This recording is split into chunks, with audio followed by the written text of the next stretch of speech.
Well, today on the show, we're going to take a look at a certain position group for the Seattle Seahawks that I don't think is getting enough attention or potentially enough credit. 3 months ago, we were all worried about the inside linebacker group in Seattle. Was it deep enough? Was it good enough? Did they need to go out and get somebody? And what's going on with that young rookie on the practice squad that we're all so excited about? Why hasn't he gotten a chance yet? We're going to talk about the inside linebackers, where they were 3 months ago, where they are today, where they look like they're heading in 2026. And is Chris Pooh Paul, the rookie out of Ole Miss, who's been on the practice squad all season long, does he figure into that future? It's a very special viewer's choice episode up next on Seahawks Forever. Welcome to the Seahawks Forever podcast. In-depth analysis on everything Seahawks. And now, here's your host, Dan Viens. Before we talk about linebackers, today I want to tell you about the Sizzle All the Way sale going on over at omahasteaks.com. If you've never had Omaha Steaks, what have you been waiting for? They've been in this thing. They've been doing this for over 100 years, family-run business. They specialize in only USDA-certified steaks, every cut imaginable, individually cryopacked, shipped to your door in a cold case. And right now is the best time to try them out. 50% off site-wide, plus an additional $35 off at checkout. So go to omahasteaks.com, put in the promo code FOREVER, and you're going to get 50% off site-wide, plus that additional $35 off at checkout. Enjoy those steaks. Also, it's the best time to sign up for the Sleeper app, the number one sports app out there today, whether you're into fantasy football. Yeah, you can get in just for the heck of it for the last couple of weeks, play daily fantasy sports, or join a public league. You can follow along with games if you can't get to a television set, the best real-time play-by-play tracking, and you just choose more or less on the games of skill, and you can win up to 1,000 times your money. And right now they're going to give you $20 just for signing up for the first time. And if you want to make a deposit, they're going to give you an additional, well, they're going to match your next deposit up to $100, 100%. That's what I was trying to say. All you have to do is go check out the Sleeper app today. Use that promo code FOREVER. They're going to match that first deposit up to $100. But before that, even without having to deposit any money, they're just going to give you that $20 to get started. Terms and conditions do apply. Check out the Sleeper app today.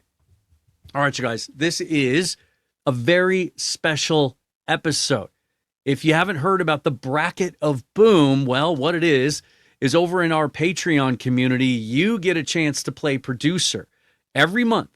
We're gonna collect topics, and then we have a tournament poll style fight to the death. All the way to the end of the month, where you get to choose a topic for me to produce a video on. And this one comes to us courtesy of I'd Rather Be Flying an X-Wing, who submitted this idea, and it ended up winning out over a dozen other topics. Now, a little bit more about this again. To get over, you can just go through Patreon if you're already a member there and just look for Northwest Forever with Dan Viens. It's where you'll find all my content, Seahawks Forever, Mariners Forever, video, audio, and the videos, by the way, aren't going to have the YouTube ads inserted that you might be watching here and now, but also access to my Substack for free and our Discord, and we're having a lot of fun with that. It's growing, but that is where I live during games now. I'm not on Twitter. I'm in that Discord group, and we're talking through the game. All that content available for one, what I believe to be one very, very low and fair price, one-stop shopping, if you will, and that is over at nwforever.com. That's kind of the easy shortcut way to get there. But what's going on with Pooh Paul was the name of this topic. What I thought I would do today is expand it a little bit and talk about this entire position group, because I think it's one of the most pleasant surprises of this season. I have talked for years about how one of the things I enjoy the most about sports, and in football in particular, is watching young players develop before our eyes. And as someone who is addicted to the draft and evaluation process, and if you're new to the channel, buckle up, because once we get closer to draft season, I dive in pretty hard, and we hit that extensively on this channel. This is an area that I enjoy the most. And we have seen so much of this in the year and a half we've gotten to enjoy Mike Macdonald as the head coach, he and his staff develop players. Of all the positives that we've seen from him and his staff since he was hired last year, I think that's the one that excites me the most because it gives you the most bang for your buck. It gives you the most value. John Schneider can acquire the players in a number of different ways, but if the coaching staff isn't getting the best out of them, you're probably not going to contend for championships. And this goes from the top 5 pick, guy like Devin Witherspoon, right? Putting him in a position to succeed, finding the right role for him, coaching him up, getting him to reach his vast ceiling. But it's also guys like Ty Okada, undrafted 2 years ago, on and off the practice squad and the active roster, having to play special teams just to stay in the league. Now getting a chance because of the injury to Julian Love to prove his value as a safety. And I think he has solidified his future with this team. I think he's a guy the Seahawks are going to want to lock up and keep around for quite some time. That inside linebacker group has a number of players that are in a similar mold to Okada, right? And let's just kind of go through them and take stock of this a little bit. Starts at the top. Let's go back to before week 1. How we thought the inside linebacker group was going to stack up. We had Ernest Jones. We knew what we had in him. We saw what a dramatic impact he had on the defense when he arrived last year, right before the bye week. And then we also heard during training camp that he had a knee cleanup and that knee issue had been bothering him for the last 2 years. May have answered the question of why were the Rams willing to part with him before the 2024 season? Why were the Titans so willing to move off of him halfway through last season? Maybe they were concerned about the knee. Said he hadn't felt this good in 2 years, and the play has shown it. Now, he banged up the knee, totally unrelated, about a quarter of the way into the season. He's missed a couple of games, but he looked as good as ever on Sunday. 2 interceptions, 1 for a pick 6. We should be hearing in the next day or two. I think there's a good chance Ernest Jones is your NFC Defensive Player of the Week. He has been everything we expected him to be and more. He's simply a foundational player for this team. So that hasn't changed. But heading into the season, we also thought his running mate at inside linebacker would be Tyrice Knight. And I think we were all pretty excited about that, right? There were questions about him coming out of UTEP last year as a 5th rounder, mixed reviews and scouting reports, which is why a guy goes in the 5th round. Or was it a 4th round? I'm sorry. But he was handpicked by Mike Macdonald. That's what John Schneider told us after the draft. Like, this is the guy, they got in late to the process and everything, but this was a guy that Macdonald identified as someone that he really liked as a prospect. Macdonald certainly has proven that he knows his inside linebackers. And so we saw more production and a cleaner game than we expected once he took over the starting role at the bye week last year, once they released Terrell Dodson. And so we just expected, well, he's an ascending player. He's going to take another step this year. We're pretty good as far as the starters go. And then Tyrice Knight banged up his knee in training camp. And then there was about a 6-week period where he was slow coming back. And then we heard there was another medical issue as well, but we didn't get any specifics. We just recently learned from Knight himself it was a heart issue. So when given the opportunity when Jones was out to play again, because he had lost his starting job to Drake Thomas, we'll get to him, he looked like himself again. And so that's where we're at now with him. He's lost his job, but when he's been called upon, he's been good again. And there was even a moment on the sideline a couple weeks ago where he was mic'd up, or a mic caught him saying, he's healthy now. You could feel the excitement. He can move. He just didn't have the juice and the twitch in the preseason. But he appears to be back to what we thought he was going to be. Then there's Drake Thomas, who up until this point was known for a couple of things. He was known for, most notably, I presume you would all first think of that the video I did on Drake Thomas 2 years ago when the Seahawks claimed him off waivers when the Raiders tried to pass him through to their practice squad on the cut down to 53. It's my most viewed video in Seahawks Forever history. It's at about 30,000. So thank you, Drake. I really liked the guy's tape coming out, so I was excited about them signing him. But then late in his rookie year, he tore we believe, tore his patella tendon in his knee. That took a while to come back from. And then last year, surprisingly, made the 53-man roster, even though he hardly played in the preseason and had only been activated about 3 weeks prior to the cutdown. And then we heard about why he made the team. Coaches thought he was so smart, so instinctive, so reactive, scrappy, tough, but probably not starter quality, right? I mean, I thought he was coming out of college, but 2 years in, wasn't really being given the opportunities, wasn't quite so sure. Not the biggest guy, not the fastest guy, kind of gets by on guile and effort. Kind of like Patrick O'Connell. He's another guy, undrafted free agent, special teams guy, bounced up and down between the practice squad and the active roster over the last few years. He kind of reminds me of John Radigan, and before him, there have been some other guys in Seahawks history that don't ever get a chance to seize a starting spot, but whenever they're called upon, they play well. He had to play against Tennessee, and he was great. He was great. I think he led the team in tackles that game, had a couple tackles behind the line of scrimmage. It was really physical. The broadcast team kept talking about how hard he hits.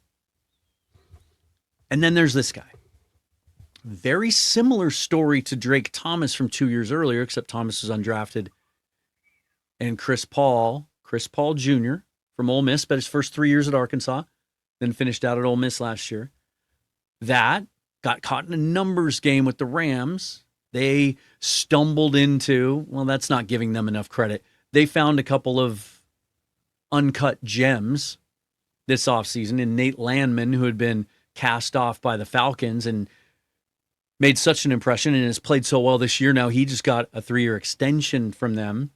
And then Sean Dolak, undrafted rookie out of Buffalo, had such a great preseason. They had to keep him.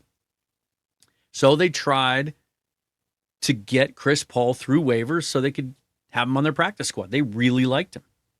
Talked to Jake Ellenbogen, the Rams creator, about him, and he said they raved about him and were not happy that he got poached off the practice squad. Since then, we haven't heard a thing. What's going on with Chris Paul, with Pooh Paul? That was the question from X-Wing, and it's a question that I consistently have gotten over the last 3 months every time I do a live show or a live preview where you can interact with me live. What's going on with Chris Paul? Well, there's a couple things. First of all, some of you might be hearing about him for the first time, right? So a little bit of background on Chris Paul. Like I said, spent his first 3 years at Arkansas. Then he transferred to Ole Miss, and he was the leading tackler on the second best defense in NCAA football in 2024 as far as points per game. And you can see why. Like they were stacked up front. Walter Nolan, J.J. Pegues, Princely Umanmielen, Trey Amos, the corner outside, Pooh Paul, inside linebacker. That defense was loaded. In his career, 225 tackles, 26 tackles for loss, 9.5 sacks, an interception, 4 passes defensed. I was leading tackler for Arkansas his first year as a starter, as a sophomore. Leading tackler for the Ole Miss defense in 2024, as I said. Now, what's his athletic profile like? He's undersized, but fight $1 for every time you hear that these days about a linebacker coming out of college. A lot of inside linebackers in college now are converted safeties because they have to cover.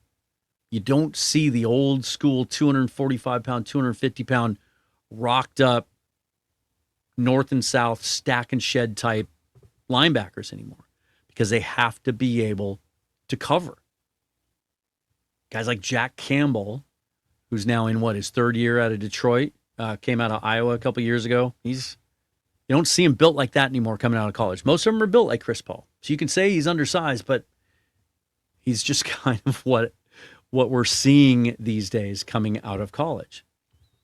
Now, the interesting thing about Paul, and maybe one of the reasons he slipped to the 5th round, is when you read through all of his scouting reports, and I went back, I tried to find Lance Zierlein's scouting report out of from the NFL.com site. For some reason, that webpage is down, but I was able to find some things he said on another website.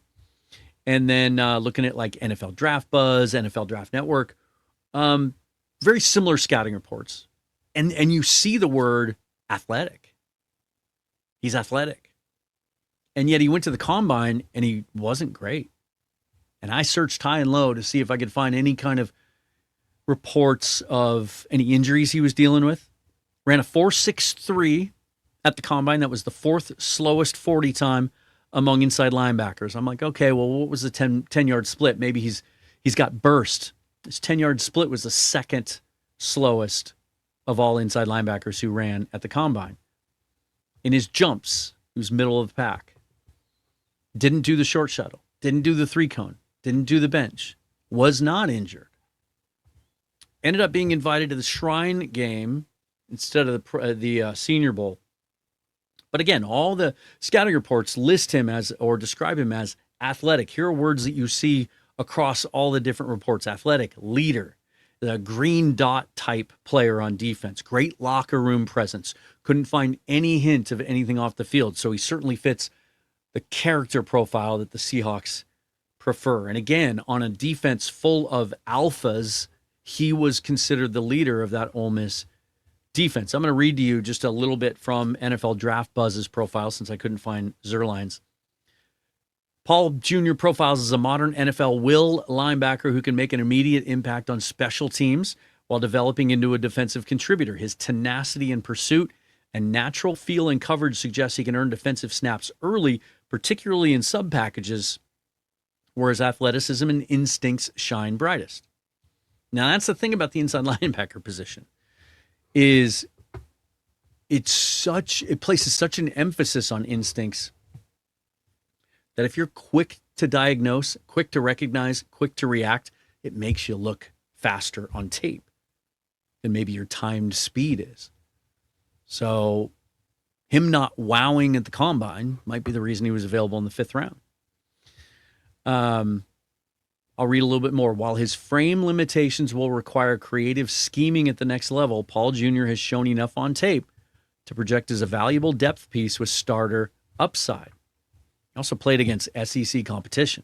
He played against the best.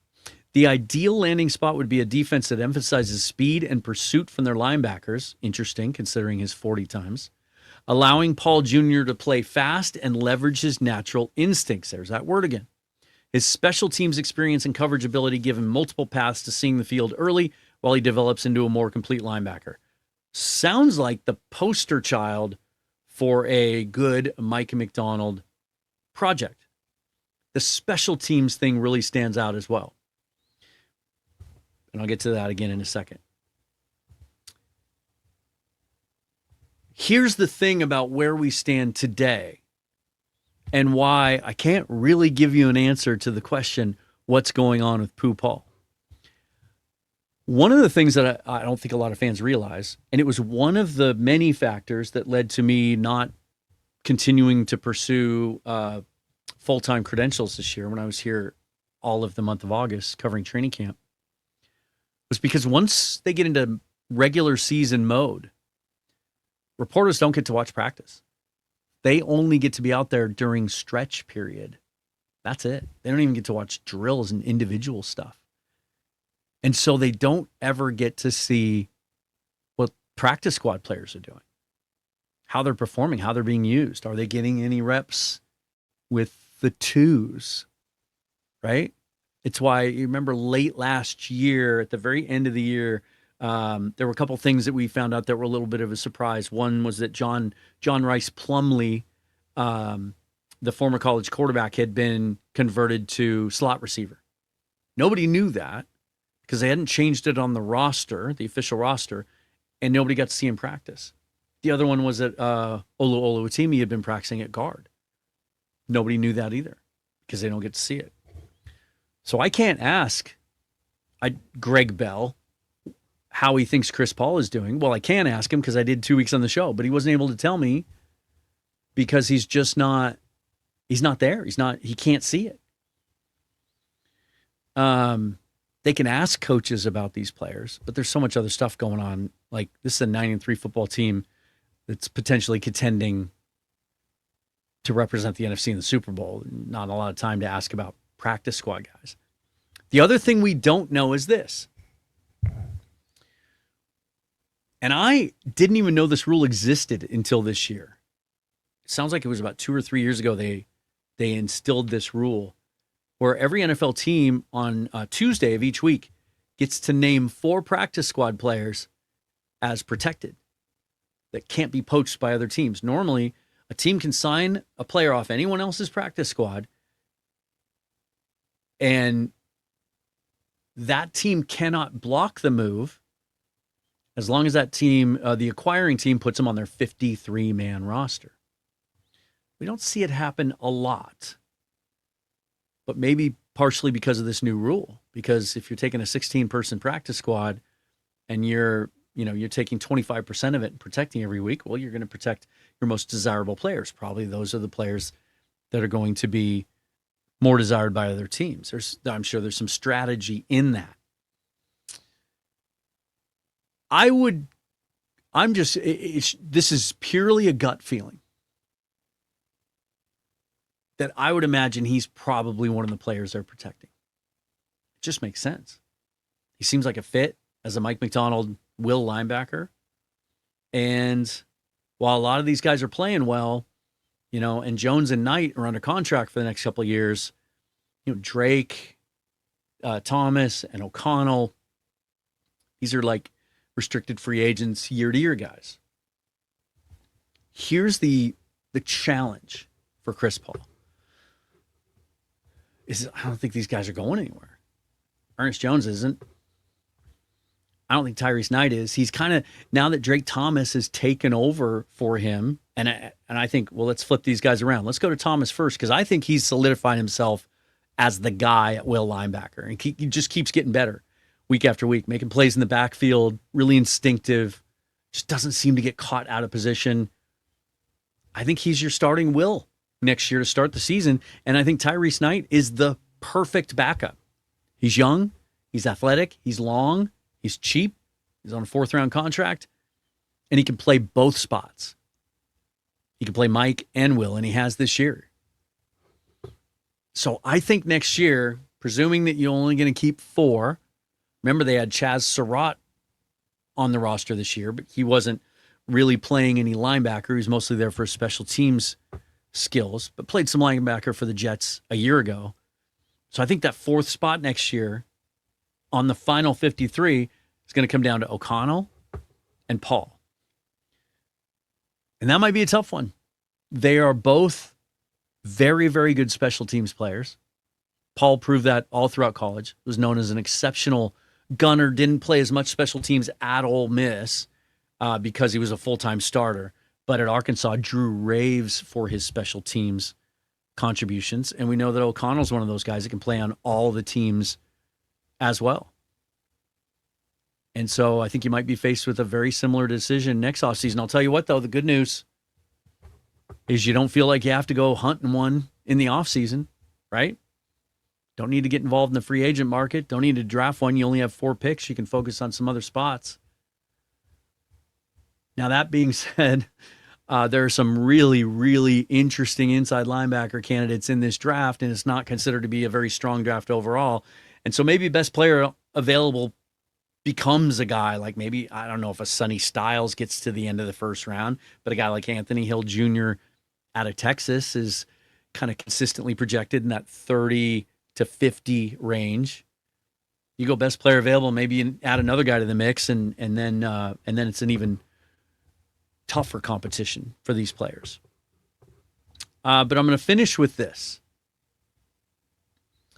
because I actually was able to type online with Chris Paul's dad, Coach Christopher Paul Sr.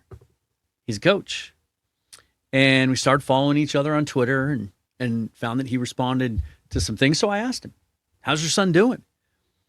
Here are a couple direct quotes from his dad. Let's get Chris Paul here back up on the screen. I think he's in a great spot, and once he gets his shot, he will thrive in that defense. My follow-up question then was, what are they telling him? right? What kind of feedback is he getting? And he says, oh yeah, as far as him, he says they really like him. That was in all caps. And to just keep doing what he's doing. I think he is going to be in their long-term plans. Just wish he was drafted there because he would definitely be on the roster.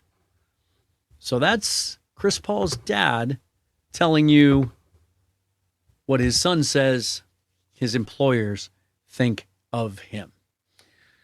Again, this is a viewer's choice video, and we get to do this every single month. And right now, if you're a member on Patreon, or you want to get over there, or you just want to get involved in the Discord, if you're a paid member on YouTube, if you're Pro Bowl or higher, and you haven't gotten the link, reach out to me, DM me, or you could comment on one of my videos or email me. The email is always in my description. It's also in my Twitter bio.